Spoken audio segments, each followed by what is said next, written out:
All right, guys. I finally feel ready to give a little review on the Old Town. I've had it for a few months now and been fishing out of it quite a bit.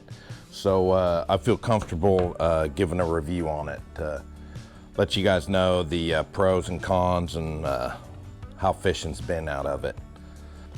The storage areas are huge on this.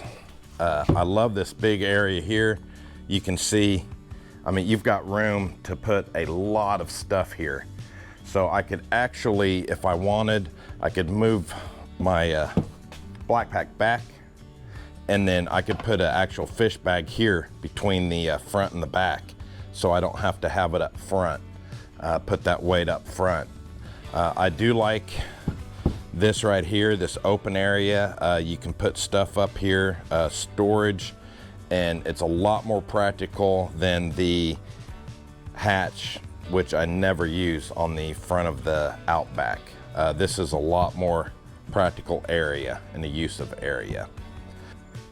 As far as weight goes, it's about the same as my 2016 Outback without the drive. The drive is heavy, but I don't leave the drive in when I drag it down to the beach. When I'm fishing offshore, I take everything out. So I'd rather make multiple trips with light loads than make a real heavy trip. So the weight is just comparable to the Outback. The way it handles, it turns really sharp, turns good in the water. The speed is about the same as the Outback. I think I can actually go a little bit faster in this pedaling than I can in the Outback at top speed. One of the biggest pros is stability. This is pretty wide kayak, but the way the back end is designed, it's wider. It gives you a lot more stability. So like when you're standing, it's a lot easier to cast and stand. Just that wider rear end there makes it a lot easier to remain stable. I like the seat. I am going to get a seat pad for it, just like a memory foam seat pad, but the seat's huge.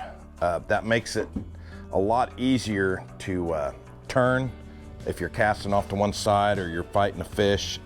Having the big wide seat makes it easier to move around in it. It does have a real nice storage spot under the seat here with some netting, and I added the Burley Pro here. But as you can see, this is kind of a stripped down fishing kayak. There's not a lot of frills and extras on it. So I would prefer something with more storage here for gear and tools. And I'm not a fan of the plastic gear tracks. I am going to replace these with metal gear tracks. So once I get those in, then, because these will flex some, as you can see, they'll flex a little. And if you've got, like, I run my transducer for my fish finder and my camera here, and they will flex.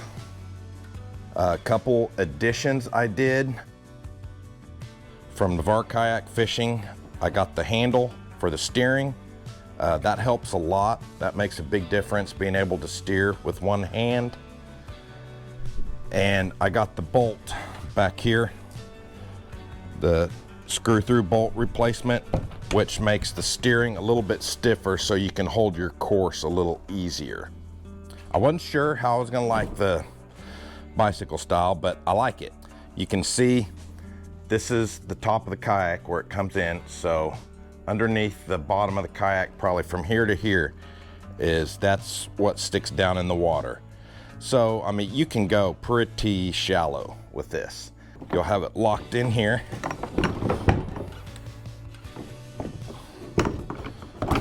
There we go. Oh, and another thing I got from Pdl Kayak Fishing, if you can see the spacers in there, that makes it nice. That way, your drive's always centered and it lines up when you drop it. But to lower it, you just pull it out, you drop it like that, and that's your drive. Here you can see how far below the kayak it goes. and you just lock it in here. So you hit shallow water, you just lift this and it locks in right there. There's a little cradle that holds it. Probably my favorite feature out of all the things that with the pedal drive is this dry storage. It's really nice having a place that you can put anything you want, valuables, phone, wallet, keys, locks in, stays 100% dry. So I really like that. All right, let's look at the whole design. You can see how this goes. How you got the keel, I think it's called the keel, I don't know. Right down the middle, and then right here it flares out and up. I've noticed that you stay a lot drier in choppy water in this than I do in my Outback. It flares the water out, whereas in the Outback a lot of times I'll get water coming up over. I like the rudder system. As you can see here, it's super simple. There's no cables, no locking anything in. You just turn this, flip that down, your rudder's down. I like simple, and that's very, very simple. Another positive is the forward-facing rod holder for tying gear and stuff. Like in my old Outback, it's up here. So the tip of your rod is out there. This one is straight in line with the kayak. You can see, and it's almost in line with your feet. So when you're tying gear, you've got it right here. You got the reel right here within reach. You can close your bail if you need to. It's handy to have right there. I believe that about covers all that I have. I know it's not a lot, but I've only had this for a few months, been fishing out of it. The last month I've been fishing out of it real hard. I've really enjoyed it. So far, so good. I love it.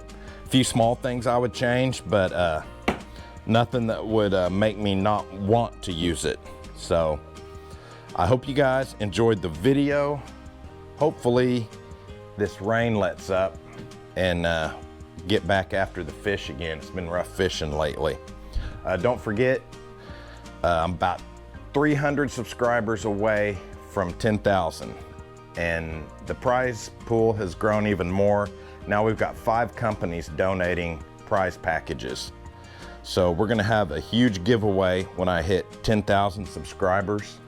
So make sure you don't miss it. And thank you for watching, and I will see you guys on the next one.